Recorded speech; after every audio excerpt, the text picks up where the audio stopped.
and welcome to COVID, Technology and the Future of Work. My name is Matthew Hughes and I serve as the Executive Director of the International Relations Council in Kansas City. On behalf of the IRC and our program partners at the Greater Kansas City Chamber of Commerce, thank you for being with us today. For those who may not know, the International Relations Council strengthens Kansas City's global perspective by maintaining an active dialogue around world events, global issues, and their impact on our community. As a nonpartisan educational nonprofit organization, the IRC values informed civil discourse, accessibility, and substance as we work to sharpen our community's 21st century global acumen. We invite you to learn more about the International Relations Council, including other upcoming events and how to join as a member on our website at irckc.org. There you'll find information about the 2021 Berkeley Lecture with former Secretary of Defense Chuck Hagel on Tuesday, March 16th, and the annual World Quest Trivia Night on Thursday, April 29th, along with a host of other lectures, discussion groups, and global experiences from work, home, or wherever you might be. The COVID pandemic has fundamentally changed the nature of work around the world and left employees, employers, and policymakers with significant unanswered questions about what a new normal will be or when it will arrive. But in many ways, 2020's impacts on workforce, production, and economies represent an acceleration of technology trends that were already in place. Today, we are pleased to welcome thought and industry leaders who will help us dive into trends in the future of work, the tangible impact of COVID-19, and what comes next. We do welcome your questions throughout the course of the conversation using the Q&A feature at the bottom of your screen. You'll hear from the KC Chamber at the end of the program, but I'd like to take this opportunity to thank Andrew, Sydney, Laura, and the whole Chamber team for their help in making this timely conversation possible. We are also grateful to our educational partner for today's program, the Bertelsmann Foundation, who among a range of transatlantic priorities helps leaders around the world think about and plan for the future of work. We do have available in the IRC office copies of the Foundation's Guide to the Future of Work. Feel free to be in touch if you'd like to receive a copy, and you can learn more at bfna.org. I'm now pleased to introduce our opening speaker and moderator for today's program, who will lay the foundation and help us navigate the conversation. Jeffrey Brown is Head of Technology Policy for the Bertelsmann Foundation, where he leads projects and thought leadership on artificial intelligence, the future of work, and more broadly, new technologies and their impact on international affairs. He builds networks and platforms to help policymakers, business leaders, and citizens advance innovative strategy and policy for the digital age. His writing and videos have been featured in Axios, Politico, Forbes, and numerous other publications and outlets. He holds an MA in Political Science and European Studies from the University of North Carolina, Chapel Hill. Jeff, thanks so much for being with us today. Please take it away. Thank you, Matthew, for the introduction. And thank you to Matthew and the International Relations Council for the invitation to speak. Matthew, I know that initial conversations about this event happened back in October of 2020, so I'm thrilled that this is finally happening. And also thank you to the Chamber for organizing and co-hosting this event. And of course, to the panelists for helping ground my very abstract thoughts around the future of work in the reality of Kansas City. As Matthew mentioned, my name is Jeffrey Brown, and I work on the future of work and technology policy at the Bertelsmann Foundation in Washington, D.C. And for those who are not familiar with the foundation and our work, the Bertelsmann Foundation is a nonprofit, nonpartisan, transatlantic think tank building bridges between Europe and the United States on a range of digital topics, ranging from trade to the future of work and emerging technologies. So what I've been asked to do today is very, very simple. I'm going to create a funnel from abstract and often contradictory global future of work trends and conversations to how the future of work is playing out at the local level in Kansas City. Because, after all, I think we all want future of work policy that works not just for nation states and academics, but for communities and workers that are confronting this policy challenge. And ultimately, from my perspective, I'm interested in exploring how Kansas City is doing precisely that. So, to set the stage for our panelists, my opening remarks unfold in 4 stages that will hopefully get us to the point where we have a funnel to a local level future of work conversation that is grounded in Kansas City. First, I'm going to briefly boil down global future of work trends and policy discussions. Second, I'm going to discuss the wild card of the COVID-19 pandemic and how it has transformed the future of work debate. Third, I'm going to touch upon how new technologies such as artificial intelligence are being implemented in the American office.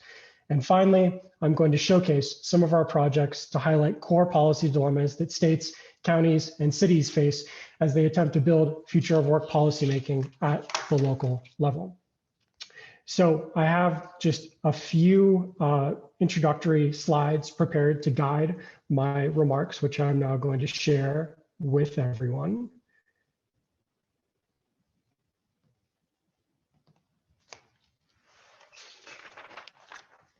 So I'd like to start off by summarizing the pre-pandemic future of work debate, because there is a cut between the future of work pre-pandemic and post-pandemic.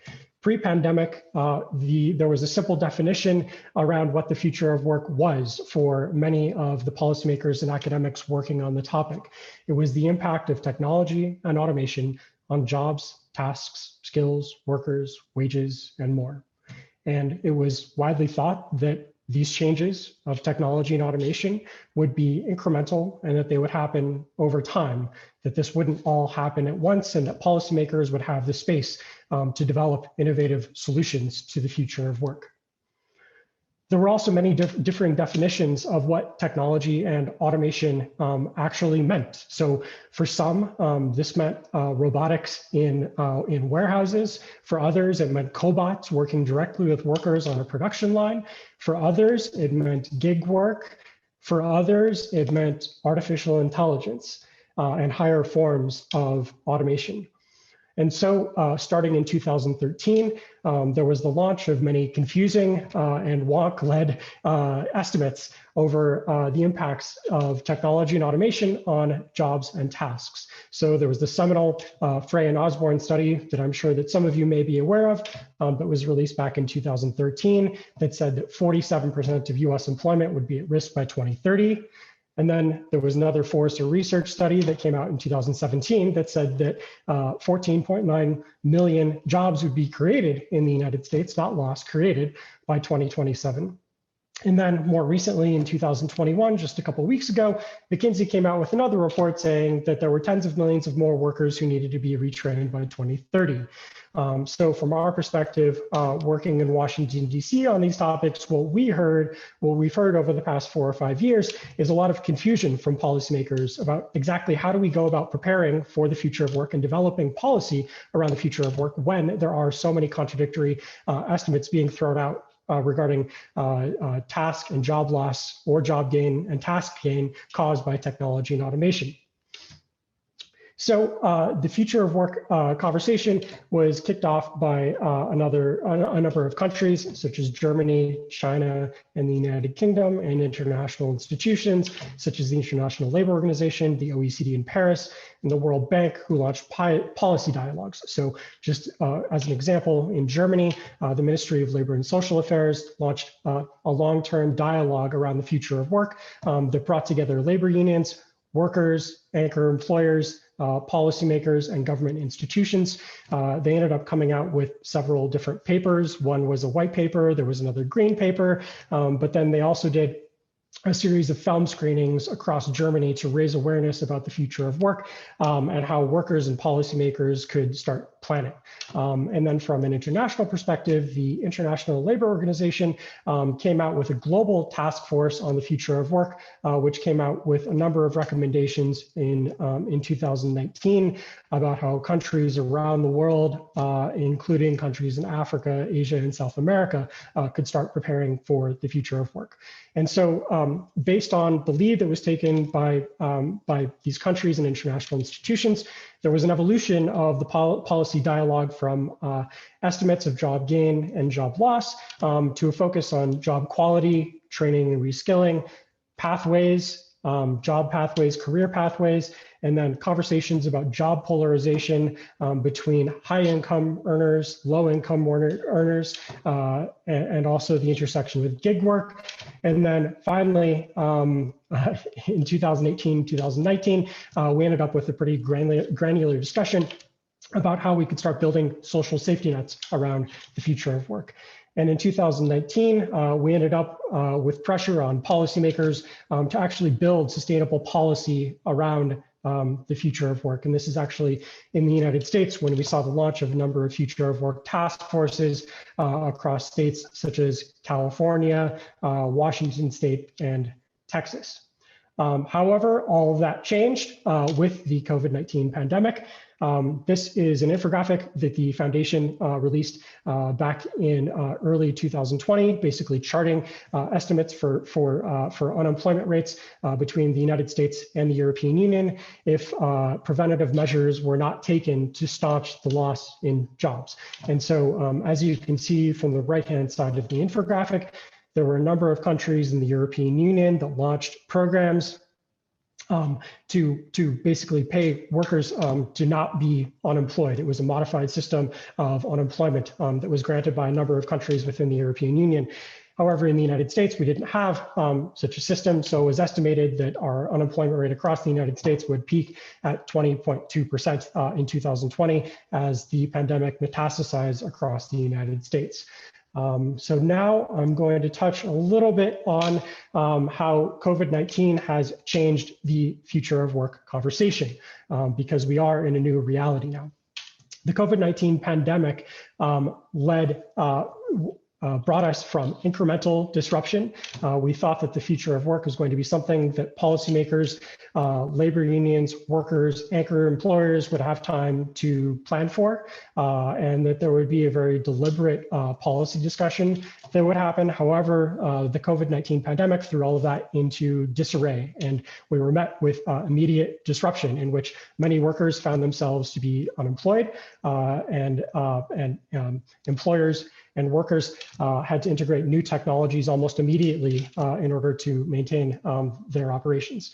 And so the future of work was warmly embraced by some, so largely mid and high wage workers across the United States.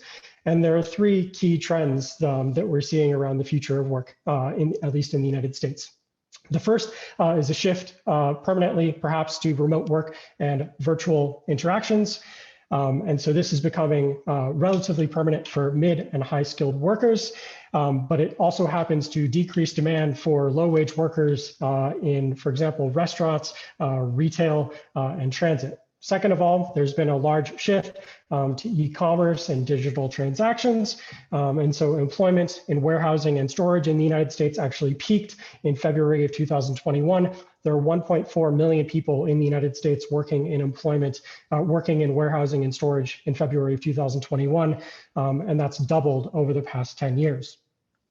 And the shift into e-commerce has created other conversations around job quality and then the automatability of these new jobs that have been created in warehousing. As some of you are aware, employment in warehousing and logistics takes place in environments that are largely standardized. So that makes them ripe for disruption caused by technology and automation.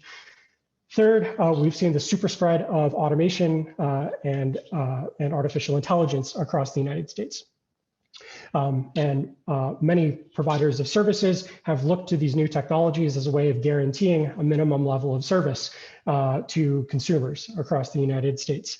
And so there's a worry that post-COVID-19, that employers might prioritize automation and investments in artificial intelligence rather than rehiring workers that may have been laid off during the pandemic. So that leaves us in a precarious position in which the lowest paid workers and the least educated happen to be the most vulnerable. And I'm sure that our panelists will touch upon this. And now there's a conversation about how and should we train all of these workers? And there was a McKinsey estimate that came out that said that 25% more workers are going to need to be retrained post-pandemic than pre-pandemic. And so that goes from 37 million workers to 45 million workers. I'm just going to touch on this very, very briefly because I know that we have someone on the panel who is working on precisely this topic, the role of adjusting workplaces, physical workspaces to the realities of the future of work and COVID-19. So this is an article that we wrote back in the spring of 2018 with partners from Autodesk, WeWork, Microsoft, and it was designers and engineers of these firms that were working on integrating artificial intelligence into the American office. So it's a case study on how artificial intelligence is used to boost the productivity of workers. And so if you are going back into a physical office, this could be the new reality that's facing you as a worker. Going back to an office space in which data is being collected on you as you're wandering about the office using IoT, automated HR systems, and then the physical design of office space as well is being created using artificial intelligence. And so in order to tee up the policy conversation that we're going to have with our panelists, I just briefly wanted to showcase some of the projects that we've been working on at the foundation in Washington, DC. And these projects focus on local areas and the future of work, trying to bring these global concepts around the future of work to bear at a local level. So all of these conversations that we've had at the national and international level have been very, very valuable. However, there are two main points to consider. The first is that economic development and workforce development in the United States are largely devolved to local areas. So while the Department of Labor, the Department of Education, and Congress have funding mechanisms that support local workforce boards through the Workforce Innovation and Opportunity Act, it is often governors, mayors, city councils, chambers of commerce, employers, and anchor institutions that are left to craft future of work policy and strategy. So starting 3 years ago, we worked with a number of cities and counties across the United States to produce this project called Transatlantic Cities and the Future of Work. The project had two main goals. The first was to raise awareness and share stories of how local areas are preparing for the future of work. And then second of all, we were trying to create policy approaches and stakeholder engagement strategies for cities, counties, and states to use as they build their own future of work policymaking. So I would encourage all of you to go to thefutureofwork.org to explore what we did in some of these case studies. They're based on stakeholder engagements that we did across Las Vegas, Orlando, and my hometown of Riverside, California. They include videos, and they also include snapshots of the local workforces and what they're doing to prepare for the future of work. These case studies have also led into state and county level conversations and strategies that are being created around the future of work. And the project has informed future of work task forces that have been created in California, Washington, Texas, New Jersey, and Florida.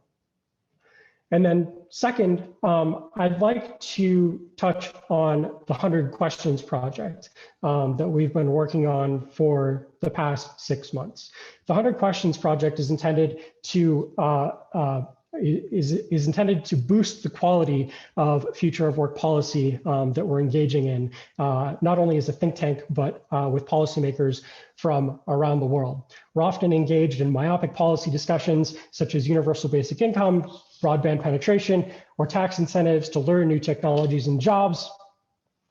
However, in doing so, in going for just in honing in on one policy solution in particular, we close ourselves off to the range of policy solutions and discussions that we should be engaging in as we're brainstorming solutions for the future of work. And so the 100 Questions Project was an initiative in which we worked with bilinguals drawn from every continent around the world to source a series of questions around the future of work. And this project is also intended to help us be more data-driven in our approaches to work, so that we're actually we're equipping policymakers with the tools and methods that they need to develop sustainable policy at a local level. And so with that, I'm going to kick it over to all of our panelists because as I'm sure that they'll be able to ground a lot of what we've been doing at the Foundation of Washington, D.C. in the realities of Kansas City. And so what I'm going to do is I'm just going to introduce them by name, and then I'm going to let them provide about a 1-minute introduction. So I'd like to start off with Tanya Madan, who is Senior Director for Emerging Business at T-Mobile. Thank you, Jeffrey. That was some great context setting, and it's so enlightening to know that there is a mindset shift and we are embracing this new era with open arms. So thank you for the context. Hello, everyone. I'm Tanya Madden. I work for T-Mobile, and I've been with the company for 3 years. I'm based out of Kansas City. I moved here 20 years ago after completing my master's at Oklahoma State University and decided never to leave the city. I just fell in love with this place, the people, and everything about it. I got married here. I had a son here, and now I live with my husband and 8-year-old boy. We recently got a yellow lab who's 1 year old and keeping all of us busy. At T-Mobile, I support the EVP of Emerging Business in strategy building and operational planning. Our team is responsible for a portfolio of businesses that T-Mobile is looking to deliver in the future. So things like high-speed internet, T-Vision, content we sell through our partners' streaming services, and some other opportunities that are very interesting in the ad tech and developer platform space are things that our team dwells in.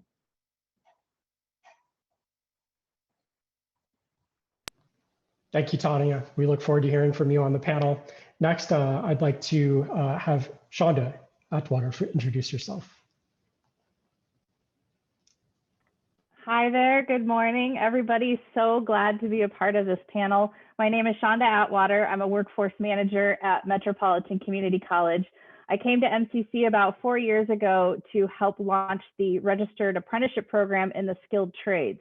I could say we started out with, I think, 2-3 businesses and maybe 4 apprentices. And to date, we have over 84 in our registered apprenticeship program. And then we support dozens more, almost 150 or so registered apprentices that are in long-term training programs to gain the skills that they need for their future of work.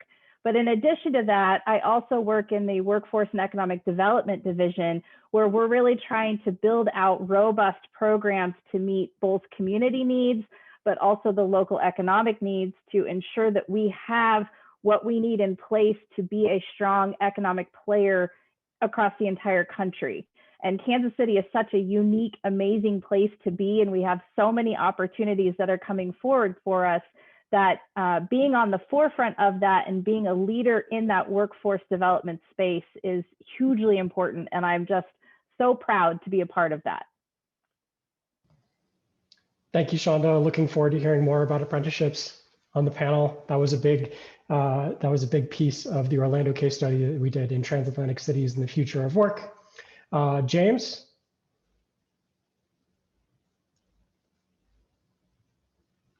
Go ahead, you're on mute. Okay. Okay, great. Yeah, good afternoon. I'm James Pfeiffer. I'm a principal and architect with B&IM. We are a multidisciplinary design practice. We were founded in 1970 right here in Kansas City. And we pride ourselves on delivering just really beautiful integrated environments that hopefully inspire change and enhance people's lives. I've been with the practice for about 18 years. And during that time have been really blessed to work on a wide range of project types, including workplace, higher education and cultural projects, as well as some of our planning work as well. And most recently, I've been working on a new business school for Marquette University in Milwaukee, Wisconsin. And just really great to be with you today. Looking forward to the conversation. Thank you, James. Looking forward to hearing more during the panel. So with that, we are going to engage in a moderated discussion for the next 40 minutes. And so Tanya, I would like to start with you from the perspective of T-Mobile. So COVID-19 has fundamentally changed almost everything when it comes to work, education, and job training. We've shifted quickly to a remote environment for many. This obviously puts increased emphasis on our technological capabilities to keep up with demand. Has the shift in remote work had an impact on our telecommunications infrastructure? And what does the future hold as more industries view virtual workspace as their primary means of business?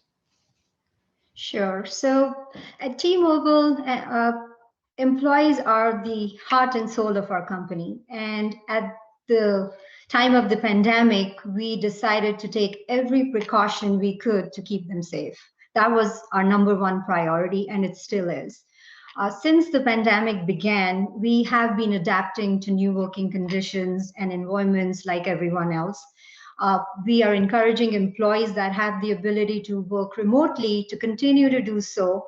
And for those that cannot and don't have that option in their job, we are being very supportive and flexible and offering them flexible work schedules, providing additional paid time for sickness or family support or whatever else that they need to take care of. And just to give you an idea, nearly 95% of our care experts are taking calls from customers remotely versus in a call center. And our results have been phenomenal.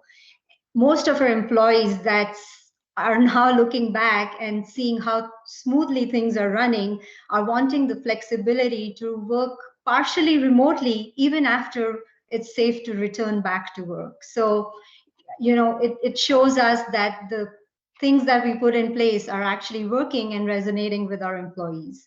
Post-pandemic, majority of our employees were in the office every day, but now they don't need to be. They could pretty much do the same amount and be equally productive sitting in a remote location. And a lot of that has been possible. The shift to this remote working is because of our reliance on technology and virtual connections. And that reliance has been greater than ever before. We did not realize how much a strong and reliable network plays a role in making sure that this process works smoothly. And that's where I feel like the wireless industry is coming out as one of the most essential industries to be able to support this virtual environment. It is crucial for us to have a powerful and reliable network and to invest in our network growth. In fact, we see it as our duty to be able to support this virtual environment through a great and reliable network. And a lot of this, at the start of the pandemic, we saw a huge increase in our network traffic. In fact, we saw some of our messaging and calling and some of the applications like, food delivery, think of educational tools, streaming services, those actually doubled in usage because people were texting and calling them more than ever before. In fact, we all are guilty of group texting and video calling and trying to stay connected with our loved ones because that was the only means to survive in this environment. But what I can proudly say is that even though we had such increased spikes in traffic, our network continued to perform so well thanks to the major investment the company had made in building out the network for unlimited LTE or 4G as we know it, and then continuing to build out the 5G network. And because of that, we were able to continue that level of the fast and quality service that we've committed our customers. And if you, just to give you some context, T-Mobile is America's 5G leader. It is the first and the largest 5G network where it is providing coverage to more people and places than anyone else. In fact, T-Mobile's extended 5G now delivers coverage across 1.6 million square feet in geographical area, and that covers about 280 million people. And to just give you some more context, that's 2.5 times more geographic coverage than AT&T and 4 times more than Verizon. So we are very committed to building out the network. We're just not stopping here. We also have the ultra capacity 5G network, which is about 7 to 8 times faster than our existing LTE coverage. So if you think of the speeds, you're getting upload and download speeds that are 7 to 8 times faster than 4G. And this is available right now in 6 cities, but we will be expanding to many more. Also, as part of the merger with Sprint, we have dedicated spectrum, and we are able to actually have download speeds of 300 megabits per second and up to 1 gigabit in some cases. So you can imagine how fast you are able to do things on such a reliable network and experiencing very low latency, because that's what's critical in making sure our applications and video conferencing and things work in today's environment. So thank you, Tanya. It's interesting to hear in the ways in which technology has been able to support worker productivity while a large proportion of the workforce continues to work from home. And I'd actually like to shift to hear about how this has affected physical office space from you, James. So technology obviously plays a role in allowing companies to work remotely, as Tanya explained, but this in turn creates decreased emphasis on office space. As we eventually recover from the pandemic, many businesses will begin to rethink how they utilize their physical office environment. What's been BNIM's experience with shifting to remote work, and have you had to adapt while continuing to allow collaborative work environments? The floor is yours. Yeah, thanks, Jeff. Really good to be with you. So in the midst of all the hardship of the past year, I think that we've been reminded, just how interconnected we all are. And I've been absolutely struck by how generous and creative our people have been through this. And I'm just so appreciative for what everyone has been able to accomplish together. Like probably many of you, I've seen people at times faced with the very, very worst, rising up time and time again to be their very best. And that's been just really inspiring and incredible. One of the big questions we were trying to answer at the outset was, how do we remain connected when we have to send everybody home? And what does it mean from a technology standpoint? Certainly, but maybe more importantly, what does it mean just from a human standpoint? A quick story. So literally within days of our leaving the office about a year ago, a group of some very, very smart, very dedicated colleagues of mine very quickly developed a work plan to accelerate the implementation of what's called BIM 360 across all of our design studios. And so maybe for those who aren't familiar with it, BIM is short for Building Information Modeling. And maybe the best way to describe it, it's a single digital model of a building that everyone, architects, clients, suppliers, builders, and so forth, can work on together. And our practice, has been a leader in this area. And as part of that, we've done some collaborative research with folks like Autodesk, who you mentioned earlier, Jeff, the U.S. Green Building Council, the Lean Construction Institute, and so on. And these partnerships have not only advanced our own work, but have helped transform the work of the industry. And our teams were early adopters of BIM. So we were fairly well positioned, or as much as one can be, I suppose, for this particular moment. But back to BIM 360. BIM 360 is a cloud work sharing, design collaboration, and data management tool. And it's built for design teams like ours to improve our ability to deliver really high quality projects for our clients, even more efficiently than ever before. And so with this, teams can collaborate in Revit, which is our preferred architectural design software, anytime from anywhere, regardless of team or partner locations and disciplines. And so our team back in March of last year, worked tirelessly and immediately developed, the file structure for the platform and discussed rollout and training for our project teams just at an incredible clip. And this all happened relatively seamlessly, thanks in large part to the efforts of so many over many months and years prior to this. Normally in the past, it would often take us months, sometimes even years, to make certain decisions. This one took literally about 15 minutes. And so this was an example of quick, informed decision-making, and certainly a mindset that we're going to carry forward as a practice in the years to come. Thank you, James. I look forward to following up on exactly what clients are demanding, as well as they're looking to keep productivity elevated going forward. Shonda, the next question is for you, and it touches on apprenticeships. So the pandemic has clearly had an impact on jobs across the United States.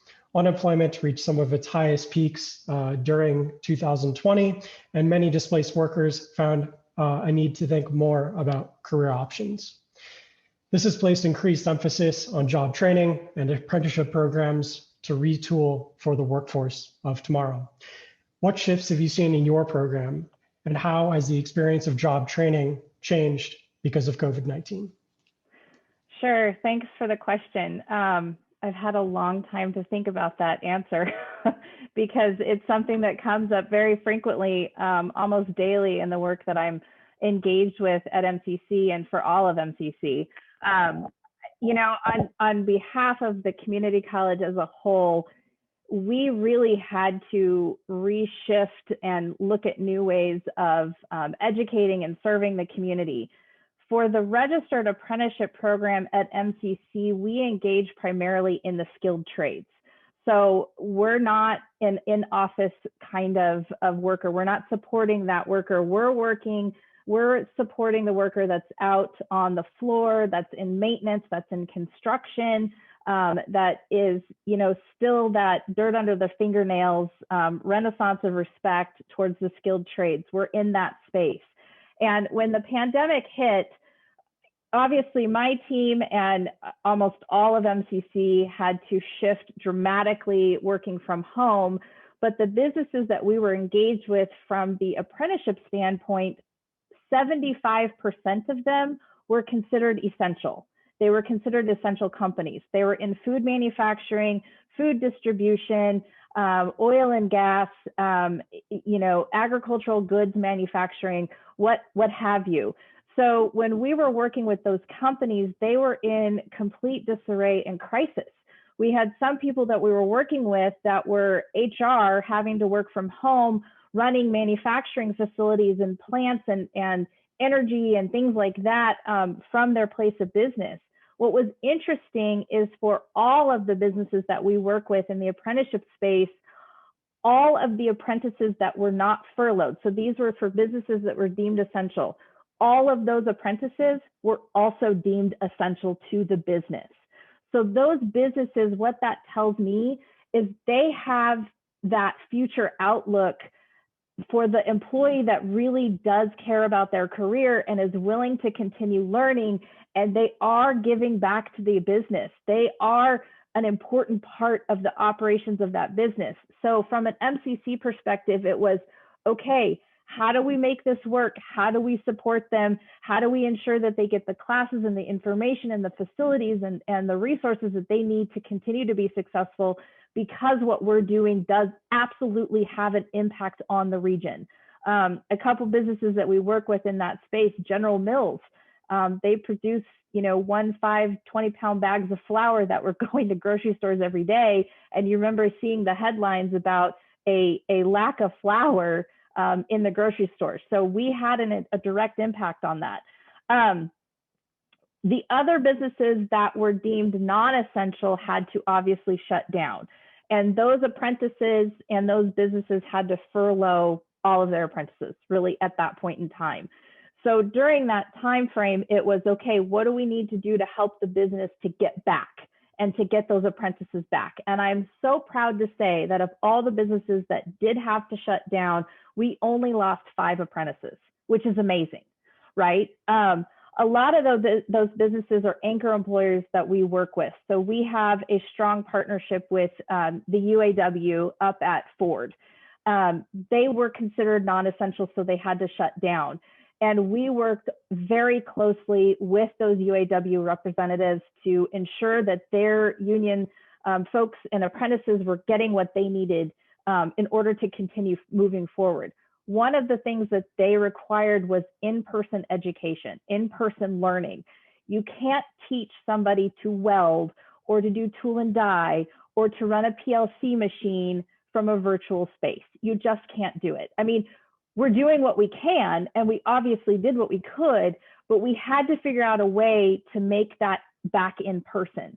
And so working very closely with campus leadership and with the folks that are running the facilities and whatnot, we made it work. We figured out what classes they needed to have to get operational again, and we made those classes happen given social distancing, given all the COVID restrictions. Was it difficult? Absolutely. Did it force us all to work more closely together and to just make it work? Absolutely. And are we better for it? Absolutely. Thank you, Shonda. It's really interesting to hear about how workers in the Kansas City area have this hunger for retraining and reskilling and how you're meeting that. Tanya, I'd like to shift over to you again. So job training is one aspect of how people find new careers, shift to new careers, as Shonda explained. But access to reliable internet becomes increasingly more important for remote work and job searches. Kansas City, much like other cities across the United States, is dealing with issues around digital inequity. Regardless of whether or not this is a function of affordability, access, or both, what is your perspective from T-Mobile about what can be done to address the digital divide and promote fair access to vulnerable communities? Thanks, Jeffrey. As many of you probably remember, Sprint kicked off a program called the 1 Million Project in Kansas City back in 2017. And the driver for that program was because we found out that 70% of the teachers were assigning high school students homework that needed to be completed online. And if students didn't have access to the internet, they pretty much faced an uneven play field. And that is where we decided that we will offer free devices and wireless service to 1 million high school students who lack home internet. And then when we transitioned after the merger to T-Mobile, we supercharged that same program and are now calling it Project 10 Million.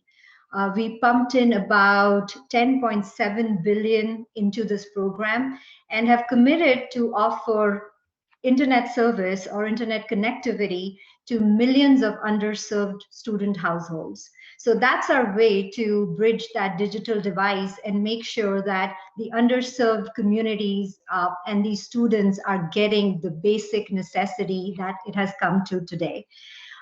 Project 10 Million is helping not only close the homework gap, but also that digital divide.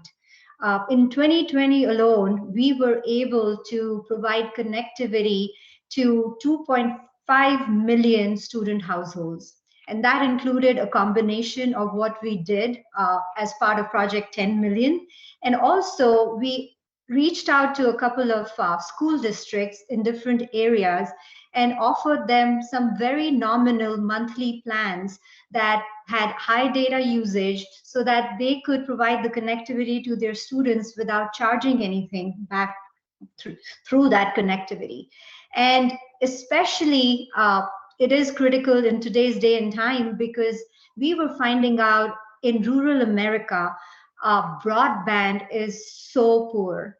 In fact, the pandemic has actually revealed how sorry the state of broadband in rural America is, and the connectivity there. 5 to 10% of American households that live in the rural areas do not have any provider choice. If they do, it is probably one that they have to pretty much stick with and suck up their service, which is nothing comparable to what we are used to here today. So as a company, we have decided to serve those rural communities. When we heard cases of, parents driving their kids to a McDonald's parking lot so that they can actually have internet connectivity for remote schooling, that just was unacceptable for us. And to us, that was something that we needed to do and provide service for. So we are we launched a home internet pilot last year or throughout 2020, where we also served rural markets or rural households, and we are working aggressively to roll out this service in additional markets.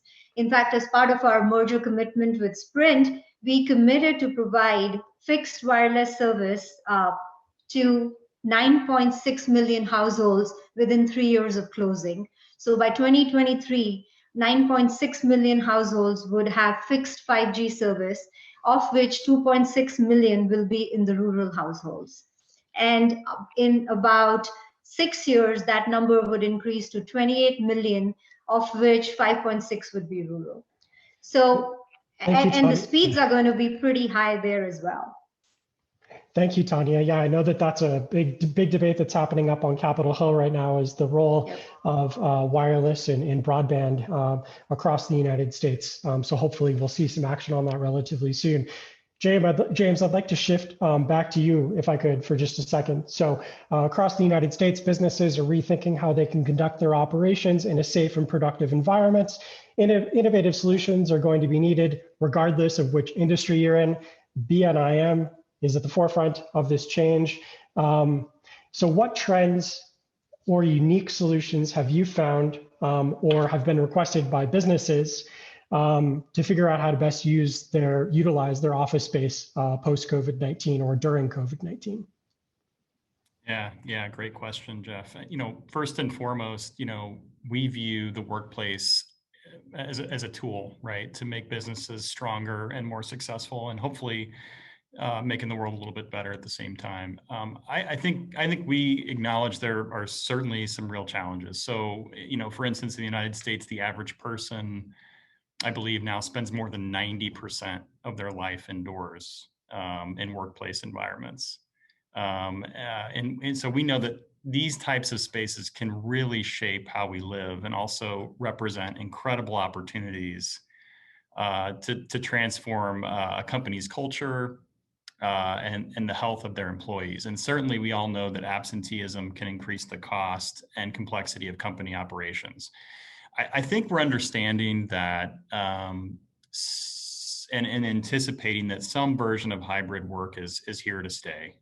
There are some real opportunities with moving to some of these new models. There are probably some obvious opportunities, some reduced real estate costs, potentially better productivity and engagement in some areas, and then the ability for a company to possibly even expand their reach a little bit in ways that they couldn't do otherwise. I think we're going to see a decent amount of experimentation as well, which is exciting, perhaps some unlikely partnerships in terms of space sharing and looking for synergistic relationships with other like-minded organizations within the community and beyond, and something that I know we've definitely begun to explore a bit ourselves at BNIM. What the models will ultimately look like, I think, will vary a bit with the company and the sandbox that particular group plays in. What kind of people, what kind of jobs, and so forth. My sense is that the trend will continue toward more collaborative type spaces and really a spectrum of inclusive, really purpose-driven space. so that when you go into the office, it's very much about being together with other people. The idea that people aren't in the office out of sort of obligation, but rather, for a really a strong purpose. I think companies will be trying to understand, what spaces are most valuable to support their mission and values. It could be that there are times when everyone's in the office or very few. Maybe it'll be a project or team-based. Maybe folks get in a rhythm or a cadence as it relates to ideation or preparing for pitches or presentations together. I think we've learned that, when we're doing more solitary work, building our own presentations, writing proposals, those kinds of things, a lot of this work can frankly happen more remotely, and that's totally okay. We can save a little time, we can limit our commute time, help out with our kids and families a little bit more, perhaps help out with an elderly parent, just create a bit of a different kind of balance and flexibility. And just speaking of flexibility, I would just add that the pandemic, I think, has made it pretty clear that both flexibility and adaptability should continue to be incorporated into the workplace moving forward. Designing spaces to be flexible in the short term is important, as we're seeing less rigidity in one and actually in the place where one actually works. But we're seeing this through strategies like, more flexible furniture, mobile technology, tunable systems in buildings and so forth. And we're seeing it, I think, in the ways that spaces can transform both in the scale as well as the purpose to be sort of better right-sized. And then finally, just certainly the idea of designing space to be adaptable for future needs and allowing for a building to be easily renovated. And this is probably more of an infrastructure conversation, but at any rate, a lot to consider. But I'm certainly optimistic about the possibilities there. Yeah, James, and you're touching on what's essential and what is not essential when it comes to tasks. And on that same point, I'd like to shift back to Shonda. So Shonda, the term essential business has taken on a new meaning since the pandemic began. We've categorized certain businesses as necessary to continue moving the United States forward. This places increased emphasis on generating a workforce to supply these industries. Has the pandemic shifted your focus on what or how you train? And what training programs do you think will need to be expanded because of increased demand in the future? I know that I touched upon the massive increase in warehousing and logistics during my presentation, but I'd like to hear your view. Yeah. Essential workers and essential work. Wow, that really took a hugely different meaning during the pandemic. And we saw that, working with our business partners and hearing the depth of despair between those that were considered essential trying to stay operational, and those that were not considered essential going, oh my gosh, when are we going to come back to work because this is my livelihood? It was really tough to be a service provider on the other side of that and adapting to their changing needs and whatnot. And even talking to some of those students, I truly believe in, I've said this once before and I'll say it again, the renaissance of respect towards the skilled trades needs to continue. It was starting pre-pandemic. I really do believe that, Kansas City as a whole was really starting to put greater emphasis on the opportunities that skilled trades have to offer for young people and the career pathways that young people have going into, skilled trades. And I'm not talking just construction and manufacturing. I'm also talking healthcare. I'm talking IT. All of those different opportunities.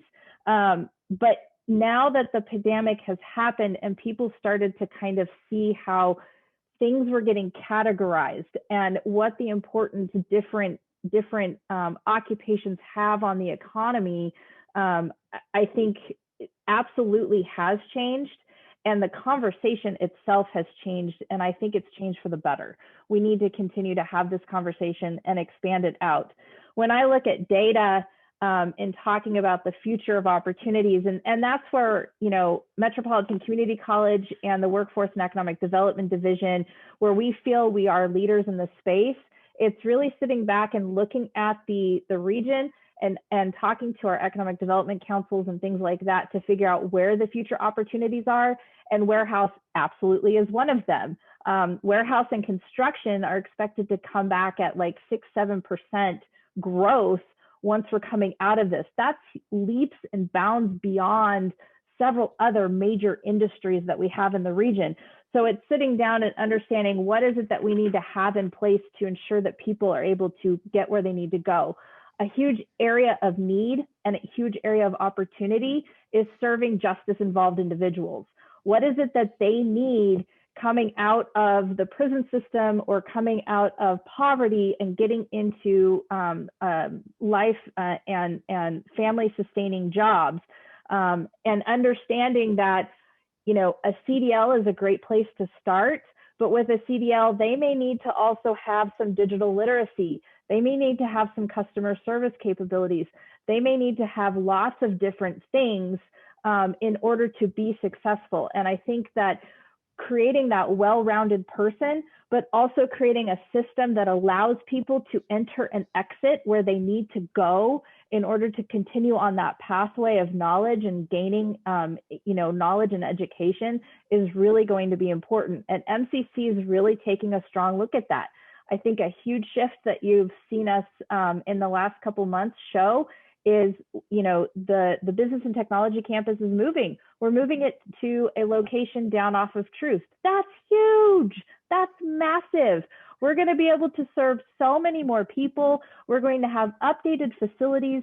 We're going to be able to put programs closer together so that they can figure out how to work more closely together. We're also expanding offerings at some of the other campuses. So really looking to the future and stepping out as a leader in that space is important. Yeah, and it certainly sounds like you're keeping the renaissance in the skilled trades going with all the different activity that you have going on. That's fantastic.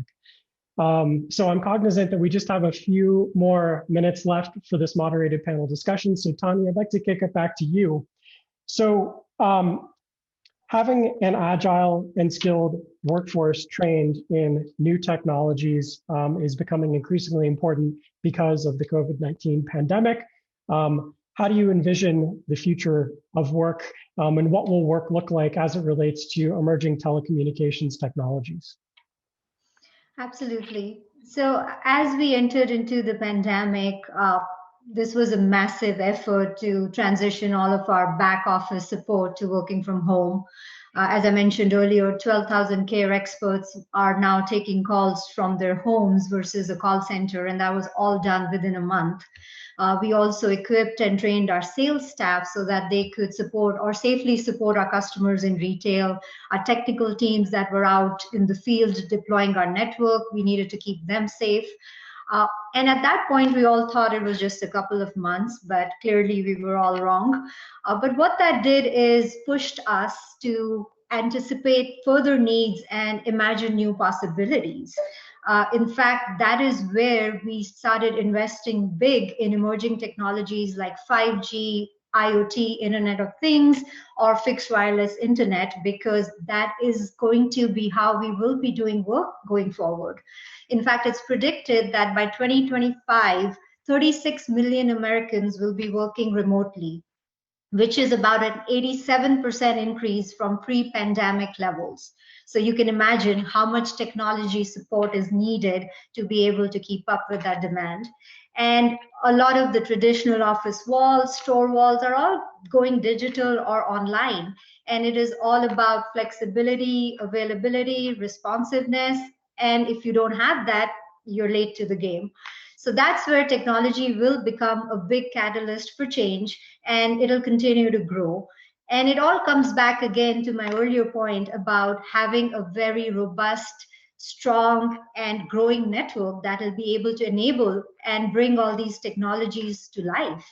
And it is because of those ultra-fast 5G speeds and low latency that people are expecting today. If you are gaming or autonomous cars or virtual conferencing, there is no scope or room for latency, and that's where the speed of the network is very, very critical.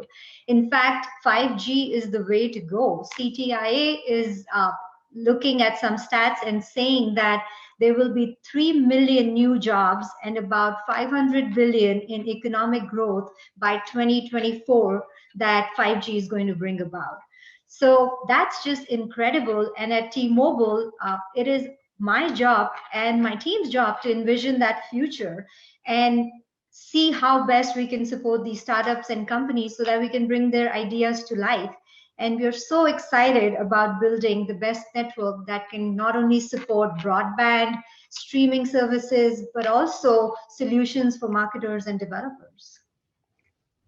Thank you, Tanya. I know that I have a list of additional questions that I'd like to ask all of our panelists, but I also have questions flooding in from the audience. So I'm just going to take a few minutes, 3 minutes, to wrap up this conversation and kind of contextualize it in the work that we've been doing at the foundation to catalyze a local level conversation around the future of work. And then we're going to cut to questions from the audience because some of them are quite interesting, and I think that our panelists will have fantastic answers. So in all of your remarks, I think that it was heartening for me to hear how all of you brought up policy puzzles that we've seen in the case studies that we've done across the United States, whether it was Orlando, Riverside, California, or Las Vegas. So I'm just going to touch on 3 big themes that all of you referenced in your remarks. And then I'm going to, after each theme, I'm going to just leave an open-ended question. So hopefully we have further thought after I present these themes. So the first theme that I identified was job training and apprenticeship and the importance of that in Kansas City in building a post-COVID-19 recovery.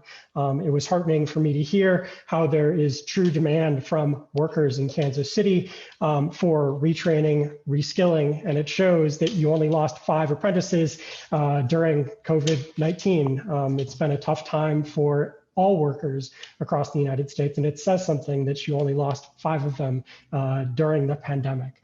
And so I think that it's not just in Kansas City, but across the United States. We do need, Shonda, as you mentioned, a renaissance in skilled trades. And my question is, because this is also something that came up in especially our Orlando case study, is how do we incentivize employees, workers, to participate in their own upskilling and retraining? And then how do we get employers to buy into that as well, especially at the low wage end of the spectrum? The second big trend that I identified was the digital divide and how we can bridge that. So obviously that can be done through the scaling and development of new technologies such as 5G, as you mentioned, Tanya, and you also mentioned the project of 10 million, equipping 10 million people across the United States with some level of connectivity so that they can participate in school, in retraining, reskilling, or work. And my big question is how do we continue to scale that across rural communities in the United States? I know that there's been a big focus on states, cities, counties, and how they're preparing for the future of work. And I know that rural areas need to prepare for the future of work as well. And so I hope that there's more policy discussion up on the Hill about how we can catalyze that. And finally, rethinking what is essential and what is not essential. And James, I think that you touched upon how that's playing out in the physical workspace, how the physical workspace is being modified to adapt to the future of work that's being demanded by workers, and the future of work that's also being created by employers, because there is a need to still have that physical connection for workers where they can unleash their creativity and productivity. And then, so finally, for all of you, one big question that I had throughout the conversation was, what does a concrete future of work policy look like in Kansas City, and who is leading it in Kansas City? Is it the mayor? Is it the Chamber of Commerce? Is it the community college? So those are two big questions that I'll pose to you, and maybe you can touch upon as we answer some of the audience questions. So we have 7 questions at the moment, and so I'm just going to pitch these out there, and I'd like anyone to chime in if you have an answer. I'm not going to put anyone on the spot though. So the first question is, with the long-term shift to work from home for mid and high-level workers, what effects do you see occurring in the urban fabric, especially high-rise campus construction? So maybe James, this might be one for you. What effect do you see happening on construction in Kansas City in the downtown core? Yeah, that's an excellent question. I think what it's done is the pandemic has kind of shined a bright light on our public realm, frankly. You know, the spaces between our buildings, the spaces just outside the door, the spaces, the forgotten places, issues like infrastructure and transportation.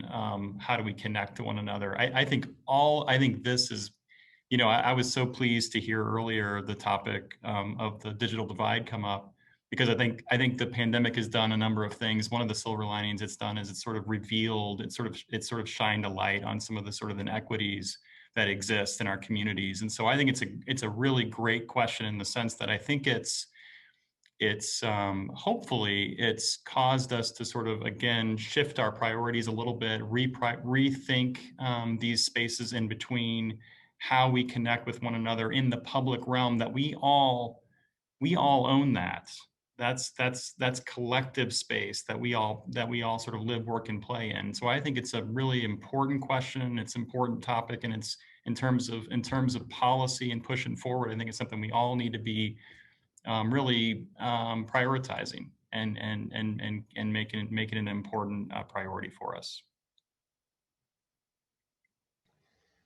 Yeah, thank you, James. Would anyone else like to chime in on the impact that is going to be felt on construction and the urban fabric? Shonda? Well, yeah, that's a really good question. I think I'd come at it from a little bit of a different perspective. When everything went virtual and we had to move, so many of our classes to a virtual space, some we could do, some we couldn't do. All of them were virtual at one point in time.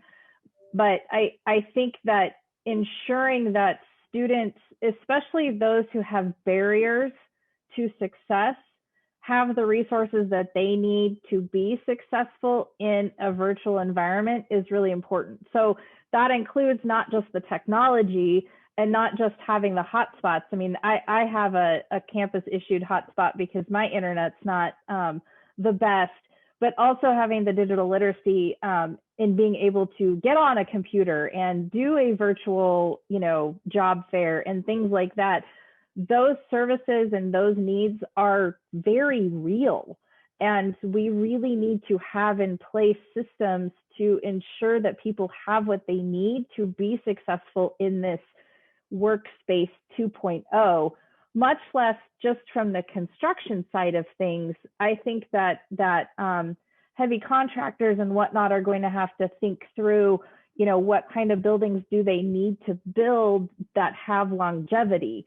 I don't know that it takes away building opportunities. It's just going to change how they look. Yeah. And there's actually a follow-up question that touches on that, Shonda. So it's, is there any large-scale planning that's being done in Kansas City to rethink how excess office space is being repurposed? And so, I know that with everyone working from home, there's been, a rethink about exactly how much square foot businesses need. So is there are there any large scale efforts afoot by anyone in Kansas City to rethink how that's being redone? It makes me think about our Las Vegas case study, where several casinos in Las Vegas are trying to think about how they can repurpose their parking garages for use by autonomous vehicles. So if anyone would like to chime in on that one, go ahead. James? Yeah, thanks. Just trying to find the mute button there. That's good.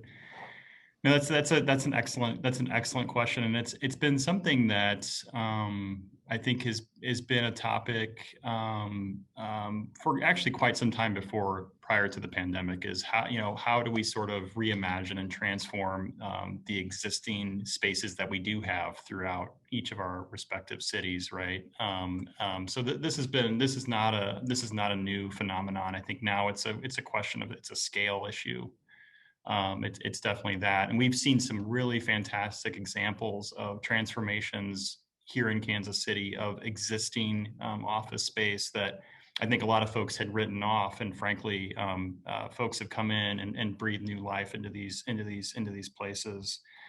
So I think there's tremendous opportunity. I loved your example about the parking garage, because I think that this has been an area for us. We talk about it as being sort of long life, loose fit approach to buildings, in the sense that, again, I was talking earlier about the ability to transform and rehab buildings for different uses, right? So the more we can do that on the front end of our projects. So we have actually designed parking structures to then be repurposed later for classroom or office use, those kinds of things. And I think we have to continue to think about it in those terms, when the car does start to leave those parking structures, right? When we start to, sort of reposition these places, what happens to that space? So I think it's a really important question, and it's something that I think we really have to tackle on the front end.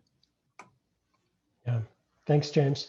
So the next question that we have relates to leadership. And so the question is what challenges would keep a business from adapting and becoming more flexible? And they say, for example, leaders being stuck in an old style of thinking. So this is, I guess, relates back to policymaking and the future of work. Is there anything in your view, preventing policymakers from thinking about the future of work in creative ways and being stuck in an old style of thinking? I'd like to take that one or crack at that one. It happens all the time, but there's not an option. There's just not. I mean, when we look at even pre-pandemic data for manufacturing and construction, okay, so these are core industries for the region. It was showing that a 20 to 25% replacement rate for people in those trades are needed in the next 5 years. That data is not just sort of poof made out of nothing. That was very well researched data that has been confirmed within my team when we go out and talk to a business all the time about taking on a registered apprenticeship program for their facility or some kind of workforce program for their business. When we show that data, the next question we get, or the next reaction we get, is, wait, what? Wait, say that again? So I think that communication and informing people and continuing to put the strain and the need of workforce development and the future of work and the need to continue to retrain on the forefront is going to be hugely important. We have a huge number of people that are in that retirement or close to retirement space that they've worked their entire lives to get where they're at, and they're due respect as well.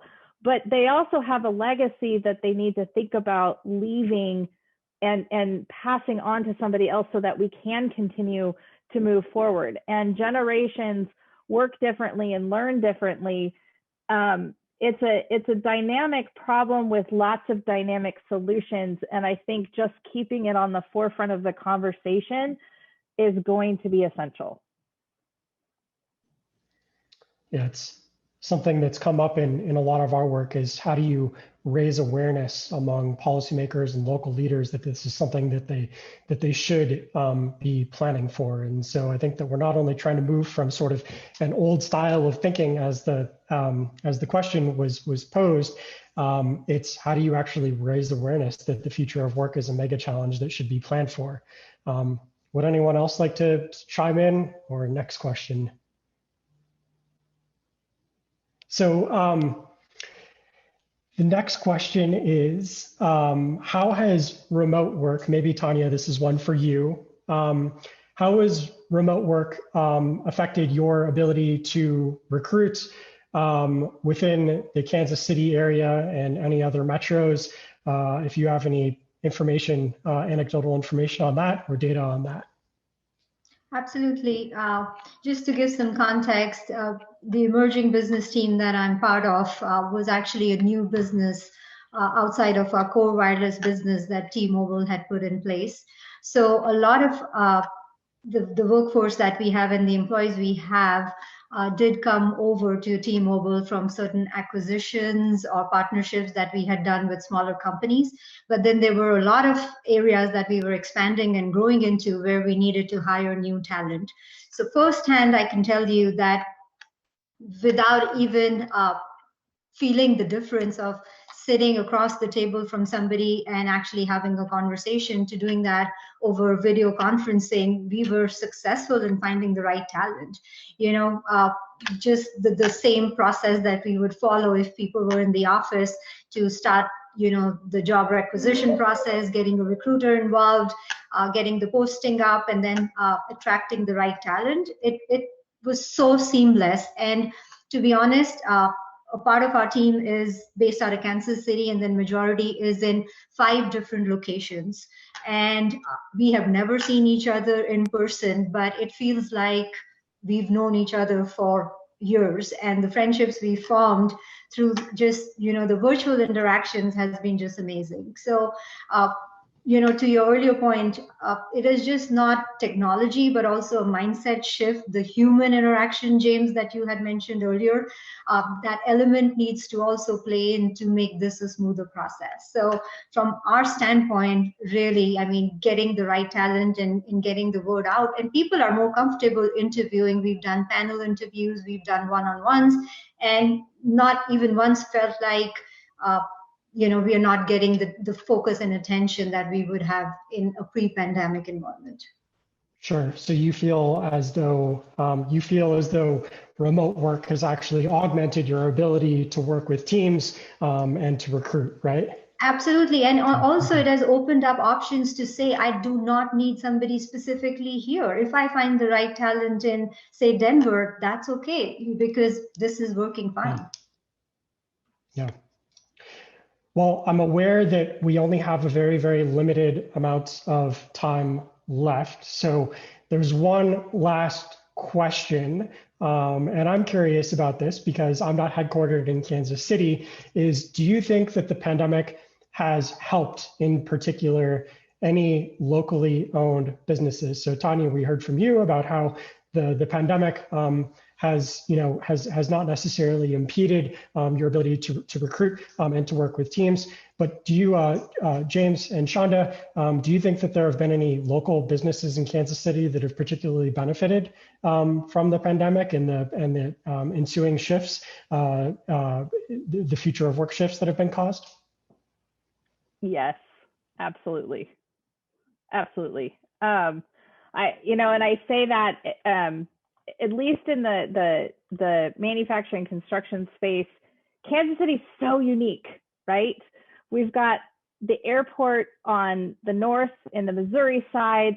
We have the port on the south and the Kansas side. We are a transportation. We are able to get goods in and out very quickly, very economically, very efficiently. And I think that that the entire region has really grabbed a hold of that and really taken that seriously. The warehousing sector is growing like leaps and bounds. And these are not typical warehousing jobs. These are advanced warehousing operations that include a lot of AI, that include a lot of robotics, that include a lot of, blockchain technologies and things like that. I think we're also being viewed as an even bigger agricultural powerhouse than we were before, and our ability to produce consumer packaged goods and get it out to where they need to be, I think is huge. We have and construction, the construction up in the airport is still continuing to grow, and there's massive construction projects going all around the city.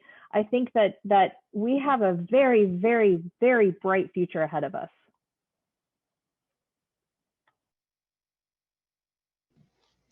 James, would you like to chime in at all? Oh, that was Shonda nailed it. I mean, okay. that was a terrific. And I mean, and MCC, I will say, we're a partner with MCC. We've been proud of that. And to Shonda's point, they are, and just to plug MCC a little bit, they're doing such incredible work for our community and region. It cannot be overstated. And, the fact that they've continued to better, their programs and offerings and facilities during this time has been extraordinary, and I think a real model as well. So just a shout out to Shonda and her team, because they're doing incredible things right now.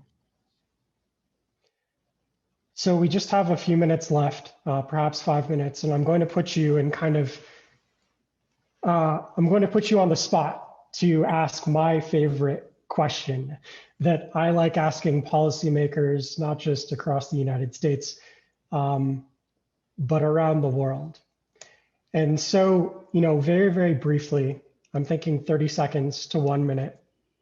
I'd like to hear from all of you about what you think Kansas City's future of work strategy should look like. What are the top elements that you would include in a Kansas City future of work strategy? And maybe who do you think should be involved in developing that strategy as well? I think that, in Washington, D.C., what we're really focused on is how can we build future of work policy at a local level in partnerships with as wide an array of stakeholders as possible. And so in each city that we've done these case studies, I've been surprised by how different the mix has been and what local leaders prioritize in different places. And so I'd like to hear from you, if it's not too controversial, what kind of your wish list is for the Kansas City future of work strategy, and who should lead it at the end of the day? Anyone?